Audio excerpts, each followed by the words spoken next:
Olá, no ar o Espaço Livre pela TV Câmara. Uma pesquisa recente do IBGE mostra que em 40 anos a população idosa vai triplicar no Brasil, chegando a 66 milhões em 2050.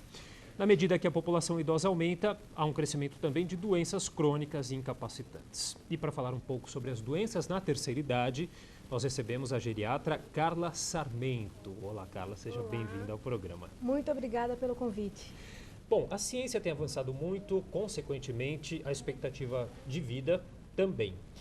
O Brasil está preparado para receber o triplo de idosos daqui a alguns anos? Infelizmente, não. Né?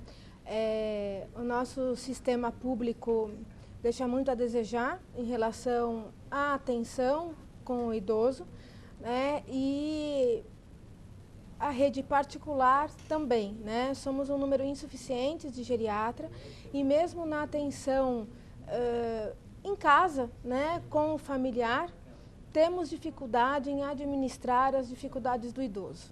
Quer dizer, falta também uma preparação educacional para com o idoso? Sem dúvida. Tanto dos familiares também, não só dos profissionais? Sim, porque nossa população está envelhecendo agora. Né? Então, todos temos que aprender a lidar com as novas necessidades, com as novas situações. Né? Não é uma realidade ainda do brasileiro, né? Não. Né? Na Europa, sim, mas aqui ainda não. Bom, e a gente sabe que são muitas as doenças que acometem as pessoas idosas. Quais são as principais? Bom, hipertensão, diabetes, osteoporose, artrose, as demências, dentre elas a demência tipo Alzheimer, né? E a depressão, que tem crescido muito. Temos infindáveis doenças, mas essas todo geriatra tem que saber administrar muito, porque é muito frequente na população idosa. E são as mesmas doenças que afetavam os idosos há 20 a 30 anos? Serão também as mesmas doenças que vão afetar os idosos daqui a uns 20, 30 anos? Acreditamos que sim, né? Então, assim, as doenças, antigamente, as pessoas morriam bem mais cedo, né? Então, a incidência e prevalência dessas doenças era muito menor, né? Agora, a população está envelhecendo, então vamos continuar com essas doenças muito tempo. Claro, teremos algumas dificuldades para poder administrar isso, né, num paciente já bem mais idosos, que toma uma série de medicações, com os riscos, né, da polifarmácia, como a gente chama, né, por conta das medicações, mas serão as mesmas doenças e, num período curto, teremos aí o HIV no idoso, né, que será uma novidade. Existem já serviços que cuidam do HIV na terceira idade, mas isso vai ficar muito mais prevalente daqui a um tempo. Quer dizer, doenças que não apareciam, não faziam parte aí desse cartel de doenças que afetam os idosos também. Sim, agora teremos que nos adaptar a essa doença também. Agora, o que são os polifarmácia? Polifarmácia? Isso. O que é isso? É assim, um paciente toma bastante medicação, né, que é muito comum no idoso. Então, polifarmácia, polimedicamentos, quer dizer, muitas medicações no mesmo indivíduo. Né, e temos o risco de interação medicamentosa, de efeitos colaterais. Bom, a gente sabe também que uma das principais causas de acidentes na terceira idade são as quedas, né, muito comuns, que geralmente acontecem problemas naturais, como falta de equilíbrio, fraqueza muscular, entre outros motivos, né? O que é indicado para diminuir, para prevenir um pouco esses tipos de acidentes? Bom, lembrando sempre que, assim, o maior índice de queda é dentro de casa e o campeão é o banheiro, né? Então, temos que tomar cuidado com pisos molhados, pisos escorregadios, chinelos gastos, tapetes, né? Iluminação, tem que estar bem iluminado, né? E desnível, né, do piso sinalizado, né, para que o idoso evite de tropeçar. E são preocupações que normalmente o idoso, eu acho que às vezes até não tem, porque não aceita, às vezes, Sim. até que está idoso, né? Não aceita mesmo. Uma preocupação que tem que ser também da família. Sim, que é quem fica sendo responsável por administrar essa situação, né? Porque muitas vezes, eu adoro aquele tapetinho e minha casa ficou muito vazia sem aquele tapetinho. Infelizmente, aquele tapetinho tem que sair de lá. Não adianta colocar antiderrapante, porque às vezes o idoso não levanta o pé direito e aí tem aquela orelhinha do tapete e é suficiente para queda. E atividade física? Quais são os benefícios da prática da atividade física na terceira idade? A atividade física realmente é o que a gente está investindo para se ter um bom envelhecimento, né? Então, assim, seja qual for a atividade física, ela sem dúvida será muito benéfica, tá? Mas, pensando em quedas, né, a musculação comprovadamente diminui o risco de quedas, porque melhora a força muscular e com isso ajuda no equilíbrio, né? Mas, por outro lado, também temos, o idoso tem muitas dores, então nem sempre ele consegue fazer musculação. Então, assim, vamos fazer uma hidroginástica, né? Melhora a queda, melhora o equilíbrio, né? Melhora a força muscular, além da convivência, né? Então, você também tem que se adaptar a outras situações. Tem também essa importância de um trabalho social. Sem dúvida, né? Que são momentos diferentes na vida do idoso, né? Então estimula até a cognição, né? Melhora a adaptação do idoso. Porque o idoso, com o passar do tempo, ele também necessita de um pouco mais de paciência, que muitas pessoas acabam não tendo. Sim. Então, é importante, de alguma maneira, se adaptar a um ambiente social que acaba sendo... que o receba de uma maneira... Isso. E nas academias, muitas delas já têm, vamos dizer assim, um profissional que tem mais habilidade, mais paciência com o idoso, né? Toma mais cuidado para fazer os exercícios junto com o idoso. Então, isso ajuda muito, porque o profissional está pronto para isso. E o grupo, já específico para idoso, eles se sentem acolhidos naquela situação. Então, ajuda bastante. E fora a atividade física, quais outras medidas podem ajudar com que o idoso tenha uma qualidade de vida melhor? Bom, alimentação, né? Sono, um bom ritmo de sono, né? Um bom ambiente, digamos assim, melhorar então o estresse da rotina, melhorar a qualidade de vida. Os cuidados com relação à alimentação são os mesmos para qualquer tipo de pessoa, para qualquer idade? Sim, sim, né? Então, evitar gorduras, evitar frituras, né? Dar preferência sempre para os carboidratos, as massas integral, né? Comer bastante frutas, alimentação fracionada, né? Em pequena quantidade. Né? E você acha que o idoso ele tem se preocupado mais com essas questões? Porque mudou muito também o perfil do idoso, né? De um tempo para cá, Sim. né?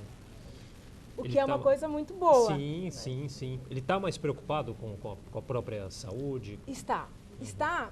Eu acho que o que faz toda a diferença é o idoso não querer envelhecer. Então, você tem a cronológica, você tem a data de nascimento, que isso não vai mudar. Né? Mas o fato dele não querer ser aquele vozinho ou aquela vozinha doente ou frágil tem motivado as pessoas a melhorar, a investir na saúde, a investir na alimentação, né? Procurar coisas com mais qualidade, aprender as coisas para melhorar aí a terceira idade. E, bom, eles estão cada vez mais independentes, mas qual a importância que tem a família na vida do idoso? Continua tendo a mesma importância, que acredito que seja muito grande, né? Sim, eu acho que até...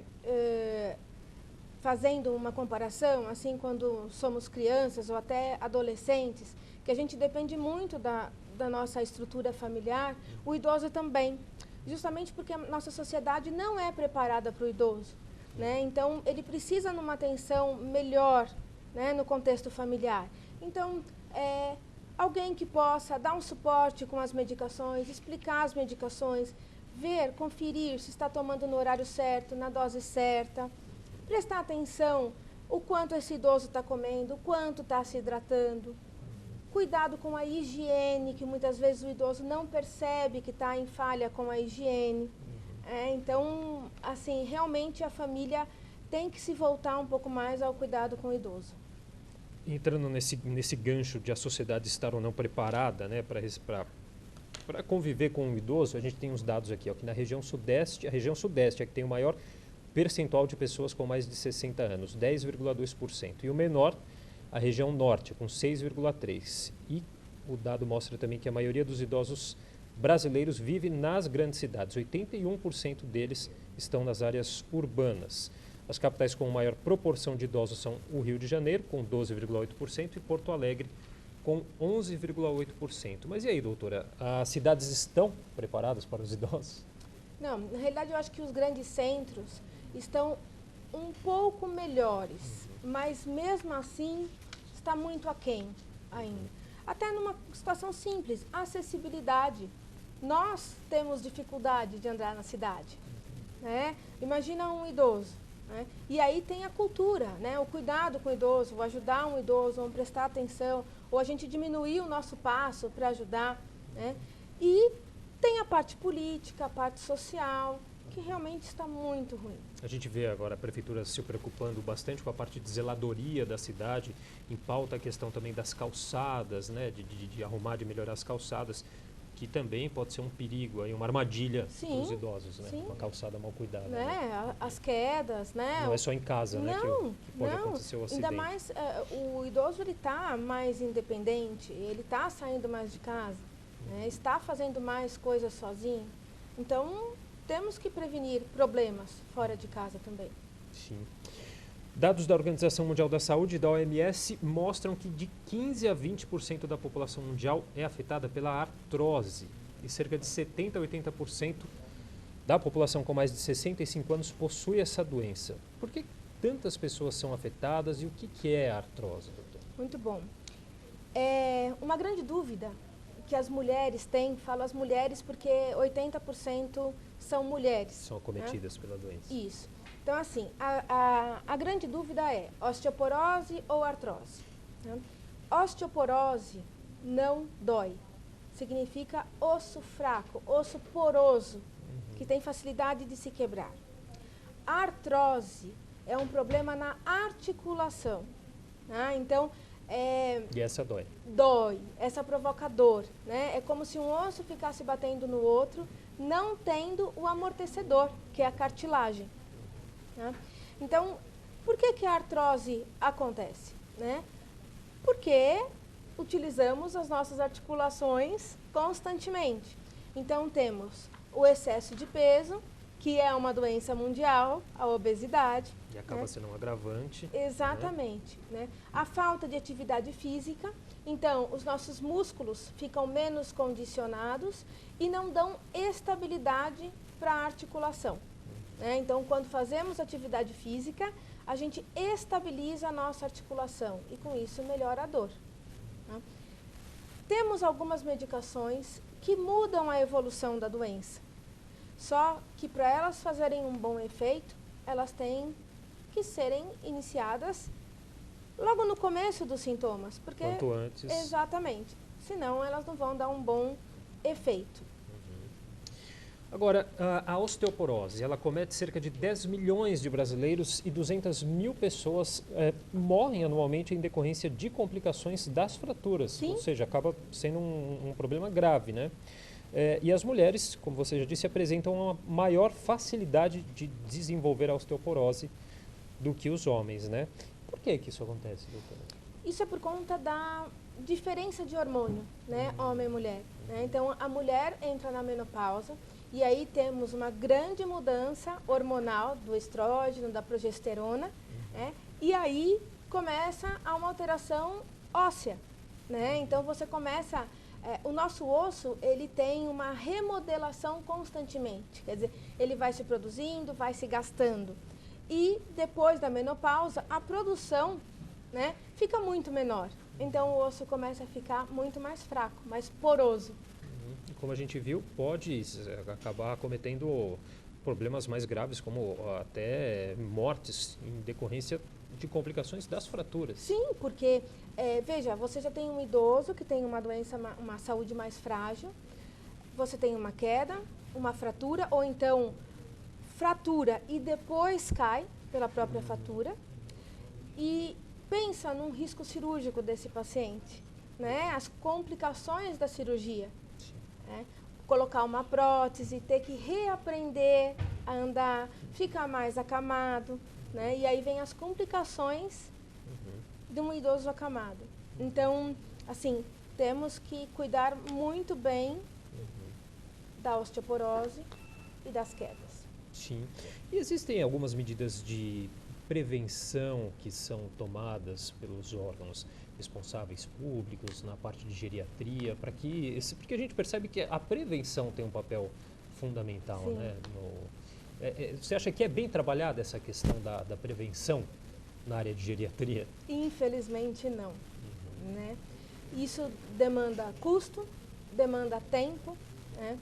E eu acho que falando em saúde pública no Brasil, até em relação à pediatria temos muito pouco, né? Temos a vacinação, né, na pediatria, que no idoso, graças a Deus, está assim, se olhando com mais cuidado para melhorar a vacinação, mas não temos bons olhos em relação às prevenções na terceira idade. O que é uma conta burra, né? Porque demanda tempo, demanda custos, mas acredito que muito menos do que o tempo e o custo que é demandado depois, né? Para reverter a situação, depois que o problema já aconteceu. A história da vacina da gripe, né? Sim. A vacina da gripe tem um custo muito baixo para o Estado.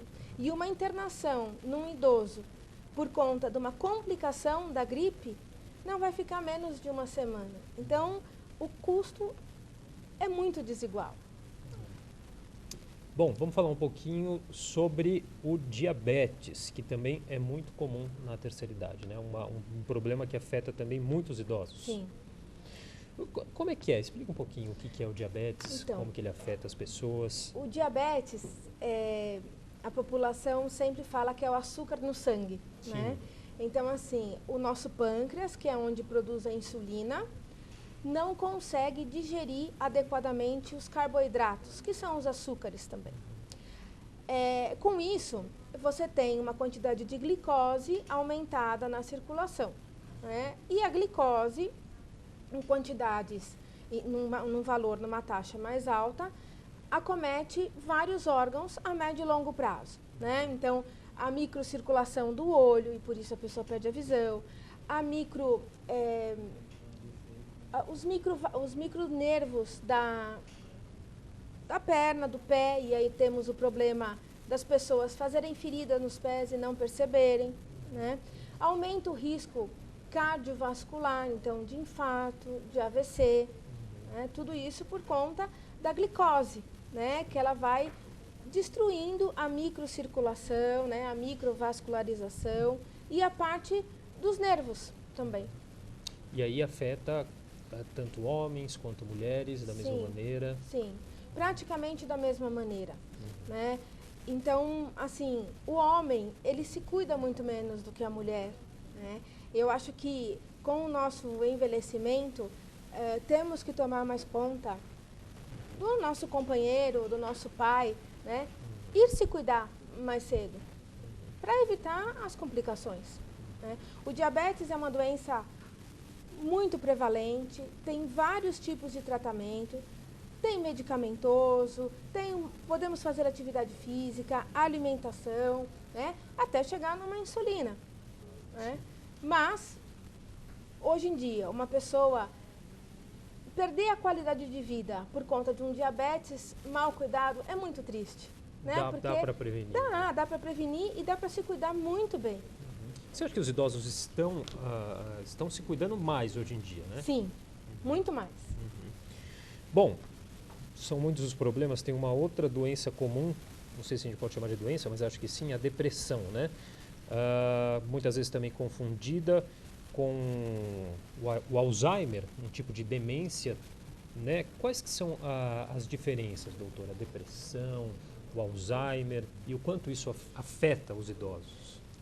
Isso é uma coisa muito comum, né, num consultório geriátrico, porque a depressão está aumentando assim muito, né? O Alzheimer também, porque a população está envelhecendo, então está aparecendo mais casos. Agora, a grande diferença é uma síndrome demencial, dentre elas o Alzheimer, que é um dos tipos de demência, o paciente desaprende a fazer coisas que sempre fez.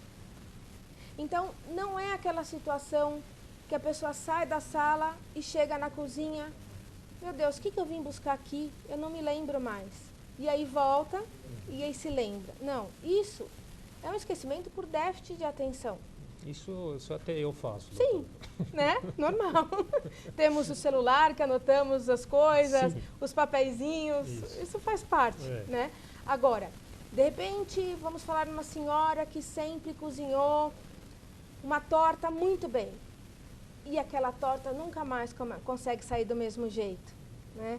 Começa a se perder na rua, começa a ter dificuldade de lidar com o dinheiro, né? Sempre era a primeira a dar parabéns para as pessoas no dia do aniversário e, de repente, as datas passam. Isso deve criar um abalo emocional muito grande também, né? Muito. Que pode gerar uma depressão? Sim, né? Então, assim, a pessoa começa a perceber que não rende mais o como rendia, né? Começa a ficar mais isolado, mais quietinho, né? Começa a evitar as situações que começou a ter dificuldades. Então, por isso que é muito difícil a gente conseguir diferenciar, né? Temos alguns testes que fazemos que conseguem mostrar para a gente o quanto é uma demência, o quanto é uma depressão, né? Mas uma informação muito importante para as pessoas é pensar que a pessoa está desaprendendo a fazer coisas que sempre fez. Então, isso realmente não é um quadro depressivo. Isso é um quadro cognitivo, dentre eles uma demência, sim. Tá? Mas temos outras causas de esquecimento também. Agora, você disse que a depressão tem crescido muito, muito. Né? Por quê? Quais são as causas para esse crescimento? Olha, uma coisa que me chama muito a atenção, que nós, mais jovens, não temos essa vivência, mas são as perdas, né? Então, assim, o idoso vem com uns filhos já faleceram, os irmãos, o companheiro, os amigos. Exatamente. Então, as pessoas que viveram na mesma época que eles, que tiveram as mesmas necessidades, os mesmos problemas com eles, se foram. Então, eles se sentem o próximo da fila. Né? Então, há uma associação com um medo. Isso, né? É aquela situação de contagem regressiva. Né? E aí, a família, né? Os filhos, os netos, vão vivendo a vida e o idoso vai ficando um pouco mais para trás. Então, aquela situação de angústia, de tristeza, de solidão, está cada vez mais frequente. Justamente porque estamos envelhecendo mais. Sim. Antes, há pouco tempo, com 60, 65 anos, todos faleciam. Agora não. Agora não é raro encontrarmos idosos com 100 anos. Sim, sim, sim. Ainda sobre o Alzheimer, aqui no Brasil, o número de pessoas com a doença já atinge cerca de 1.200.000 pessoas, um número muito alto, né? E o mais impactante é que apenas metade delas se trata. E a cada ano surgem 100.000 novos casos de Alzheimer.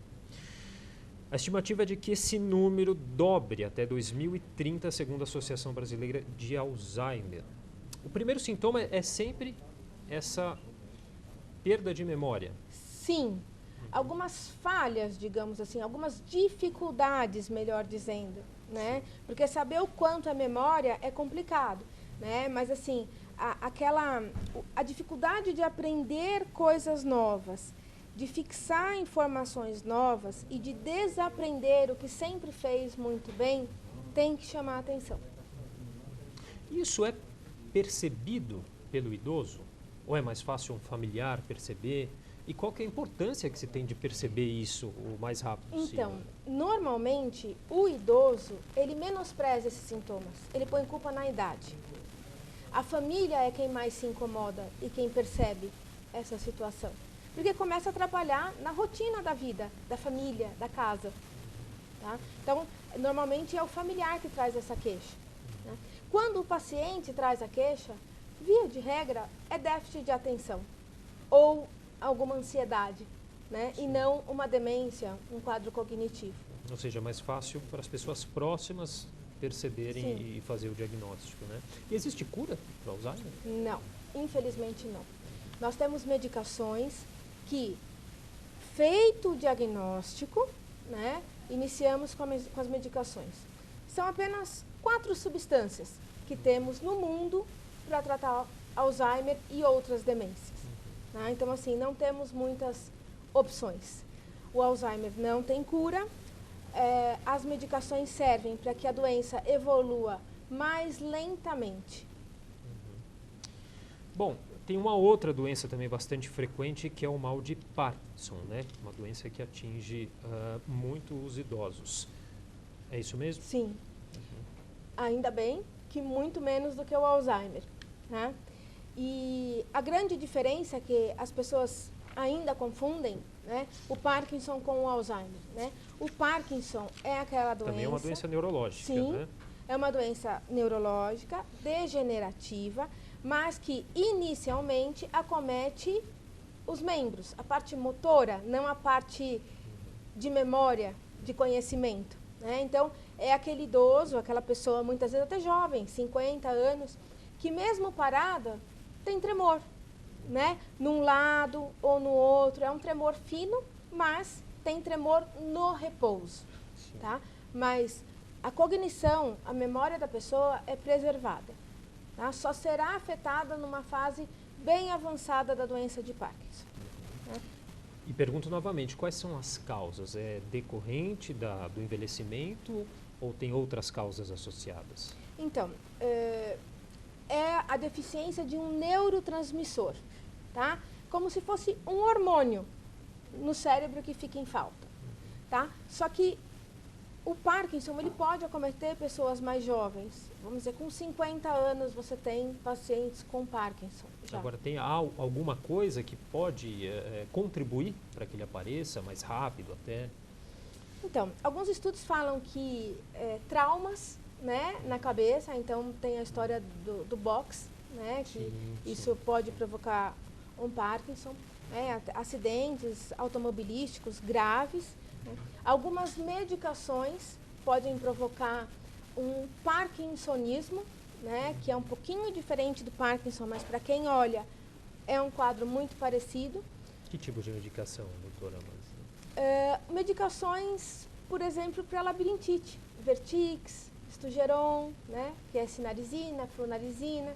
Né? As medicações são eficazes para tontura, fato, comprovado, porém devem ser usados por um curto período de tempo e não continuamente. Então, quando se usa erradamente a medicação, né, de forma contínua, podem aparecer esses sintomas. A pressão arterial, né, ela sobe com a idade. Por que isso acontece? Por conta da resistência vascular. Né? Os nossos vasos, nossas artérias, nossas veias, ficam mais rígidas com o passar da idade. E por isso temos maior risco de desenvolver a hipertensão. Tá? Assim como no inverno, a pressão sobe, né? Justamente por conta dessa rigidez dos vasos. Né? E também temos a obesidade, que aumenta com a idade. Então, facilita a hipertensão. Bom, doutora, antes de a gente encerrar, quais dicas você gostaria de deixar para o nosso telespectador que está nos assistindo para que tenha uma velhice saudável? Bom, eu acho que não se medicar sem ordem de um profissional, para não correr os riscos dos efeitos colaterais. Né? Uma alimentação saudável, atividade física regrada, hidratação é uma coisa muito importante. Né? E tentar diminuir o estresse do nosso dia a dia dentro do possível. As medidas não são simples, mas são possíveis. Não. Bom, doutora, você gostaria de deixar algum contato? Sim, gostaria de deixar o contato dos consultórios. Tem na Pompeia, o telefone é 2307-1551. E no Tatuapé, o telefone é 2673-8786. Bom, doutora, gostaria de agradecer muito sua participação no nosso programa. Os contatos da doutora Carla Sarmento estão na tela para quem tiver interesse. Nós conversamos aqui um pouquinho com a doutora que é geriatra sobre as doenças na terceira idade. O Espaço Livre vai para um rápido intervalo e volta já.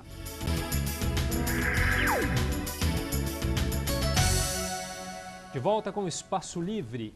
O governo federal anunciou recentemente a liberação dos saques de contas inativas do FGTS. São mais de 10 milhões de pessoas com contas nesta situação. Aqui comigo o advogado trabalhista Ruslan Stuck, que vai esclarecer algumas dúvidas sobre esse assunto. Olá, seja bem-vindo. Olá a todos, olá Felipe. Primeiramente agradecer pela oportunidade junto ao Jornal da Câmara SP e estamos aí para dirimir as dúvidas em questão. Ok, tá. Para começar então, quais situações essa conta do FGTS ela é considerada inativa e quem tem direito a sacar esse saldo, esse benefício? São consideradas inativas todas as contas sem movimentação até 31 de dezembro de 2015.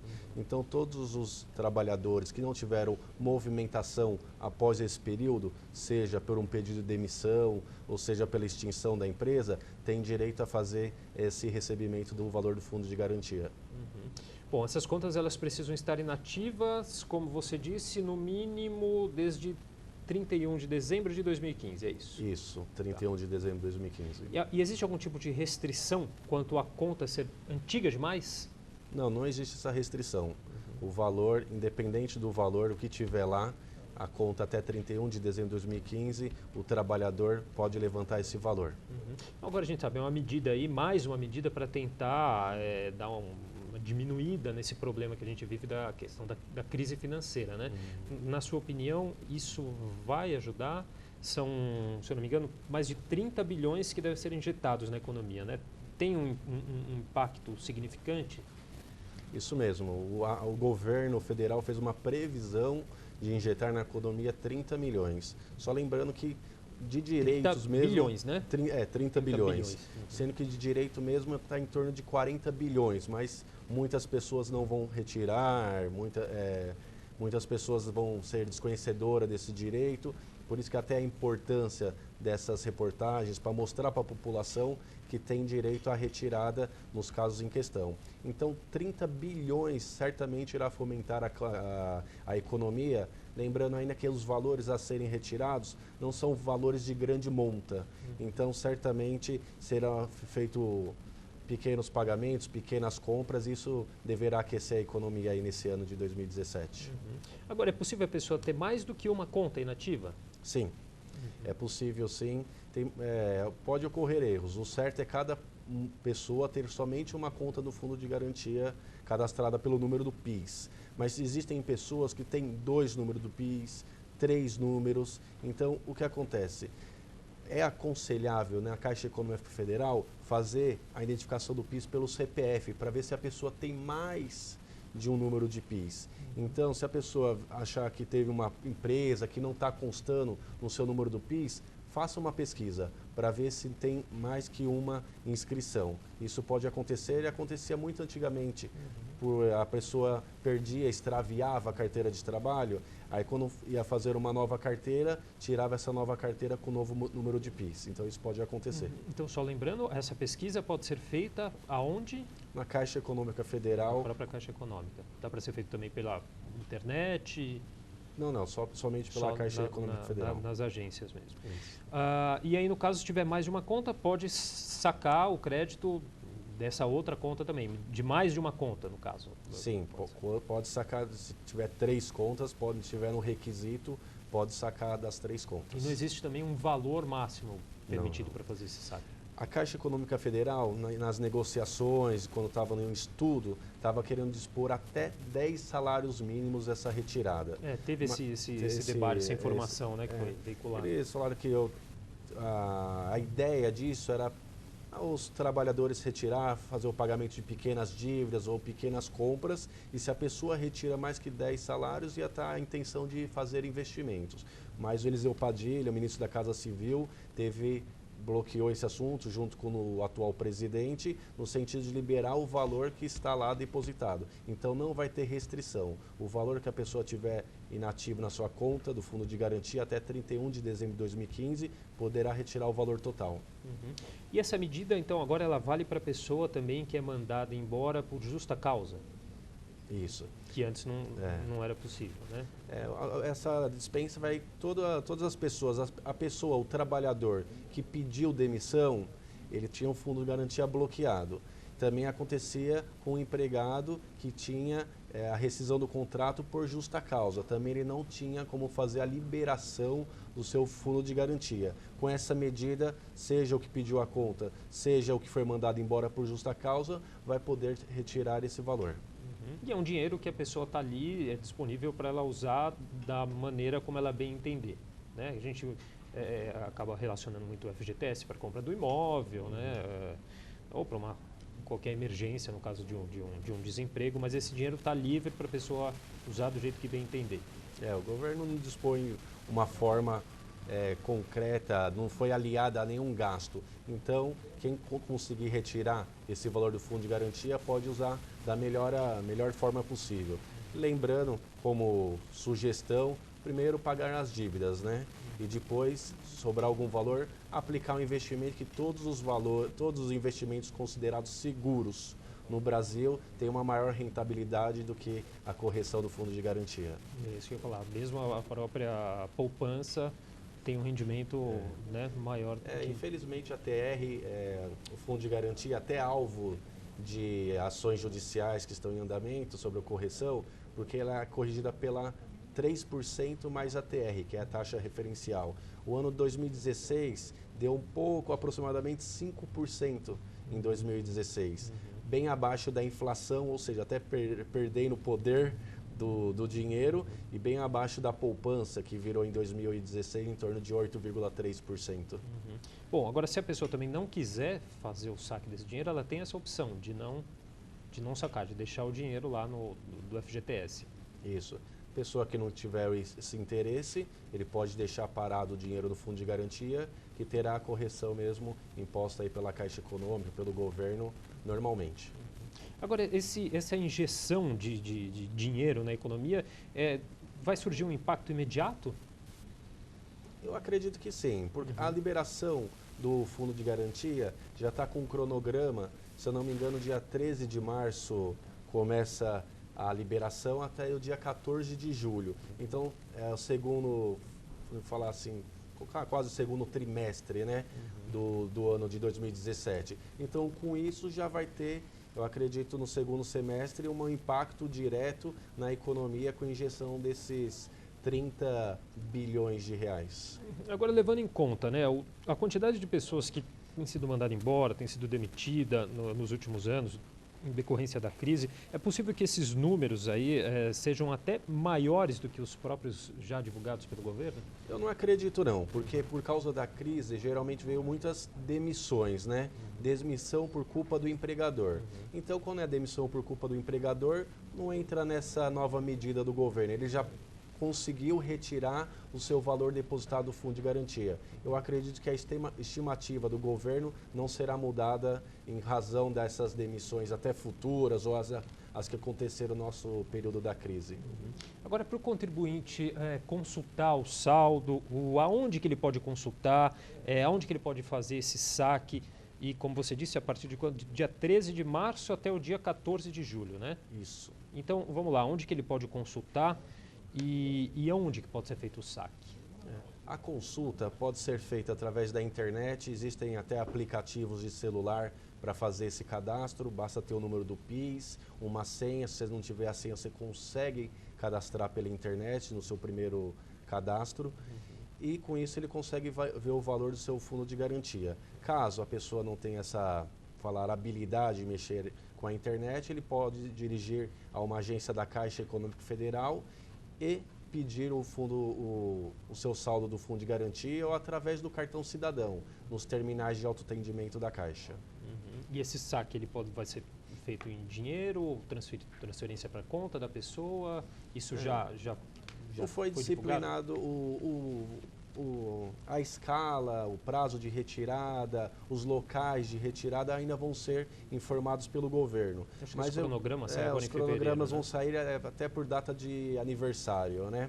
Mas eu acredito que o cartão cidadão vai conseguir tirar uma parte depois da liberação, aí também vai ser instruído através disso, mas eu acredito que o cartão cidadão, uma parte tem um limite exato, dá para tirar pelo cartão cidadão, ou creio que vão ser pelas agências da Caixa Econômica Federal essa retirada. Ruslan, como que funciona esse calendário divulgado pelo governo? O calendário divulgado pelo governo, ele disciplina o momento em que o trabalhador irá receber o seu fundo de garantia. Esse calendário foi com base na data de nascimento das pessoas, então de 13 de março de 2017 até o dia 14 de julho.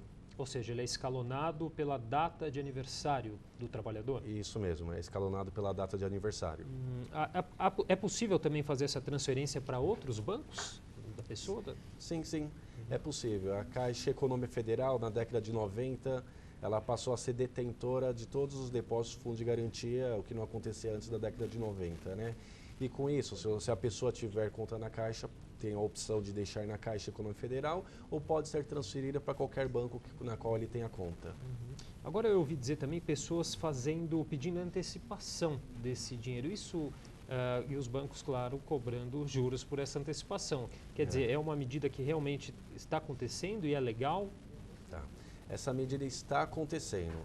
Existem bancos já fazendo essa antecipação, como agora, ainda que já lançou o prazo para retirada, então já sabemos que vai ser do dia de março a julho, então tem bancos já oferecendo a antecipação, claro, mediante ao pagamento de juros aí, que no meu ver, só se for uma medida de muita emergência, porque para não ter mais perder esse poder de compra do fundo de garantia. Quer dizer, só se a pessoa estiver precisando mesmo fazer, caso contrário, aguardar até a data que também já está quase aí, né? É isso mesmo. Início de março. Bom, para a gente fazer um resumo aqui, quais são as principais dúvidas que as pessoas normalmente estão tendo com relação a essa questão do FGTS? As principais dúvidas é no sentido quem pode retirar. Então, são as pessoas que teve desligamento da empresa até 31 de dezembro de 2015. Ou seja, se a pessoa está trabalhando hoje e o contrato se iniciou antes dessa data, ele não tem como fazer essa retirada.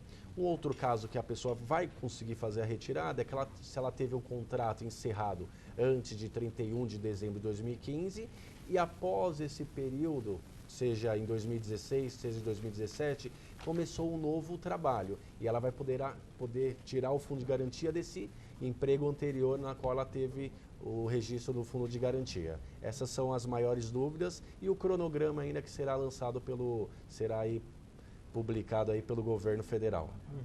Obrigado pelo convite, obrigado aí para divulgar isso junto à sociedade, essas informações muito importantes. Lembrando que os saques serão liberados no período de 13 de março até 14 de julho, de acordo com critérios estabelecidos pela Caixa e aprovados pelo Presidente da República. E mais informações você encontra também no site fgts.gov.br. E obrigado a você que nos acompanhou em mais uma edição do programa Espaço Livre. Até a próxima semana. TV Câmara São Paulo, informação para a cidadania.